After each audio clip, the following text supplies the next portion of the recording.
नमस्कार, मैं हूं रजनीश यादव। आप देख रहे हैं लोकमत हिंदी। बात होगी दिल्ली से सटी उत्तर प्रदेश के गाजियाबाद जिले की सदर विधानसभा सीट की। गाजियाबाद सीट पर हो रहे उपचुनाव में इस बार मुकाबला बेहद रोचक होने के आसार हैं। जातीय समीकरण कुछ ऐसा है जिससे यहां त्रिकोणीय मुकाबले की उम्मीद की जा रही है।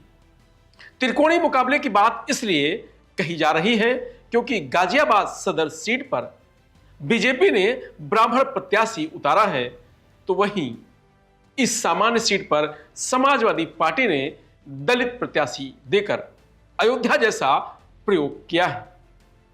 बीएसपी ने वैश्य को टिकट देकर मुकाबला त्रिकोणीय बना दिया है।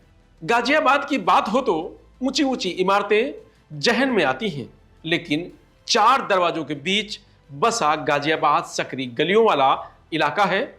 इस सीट पर हो रहे उपचुनाव में इस बार त्रिकोणीय मुकाबला नजर आ रहा है। विधानसभा उपचुनाव में गाजियाबाद सीट पर बीजेपी ने संजीव शर्मा को टिकट दिया है।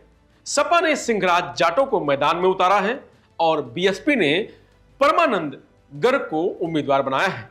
हिंदू रक्षा दल के पिंकी चौधरी की पत्नी पूनम चौधरी मैदान में हैं, तो आजाद समाज पार्टी से सत्यपाल चौधरी उम्मीदवार हैं।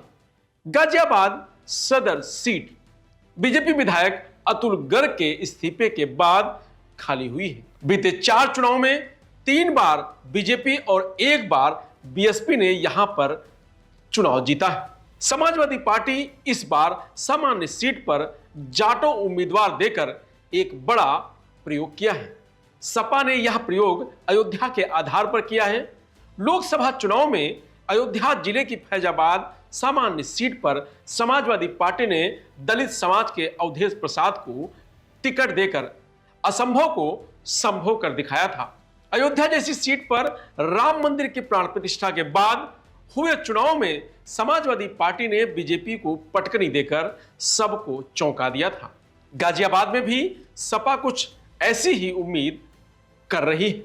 समाजवादी पार्टी को यह उम्मीद इसलिए है क्योंकि अगर गाजियाबाद के जातिगत समीकरण पर नजर डालें तो कहा जाता है कि यहां दलित मुस्लिम मिलकर हार जीत तय करते हैं।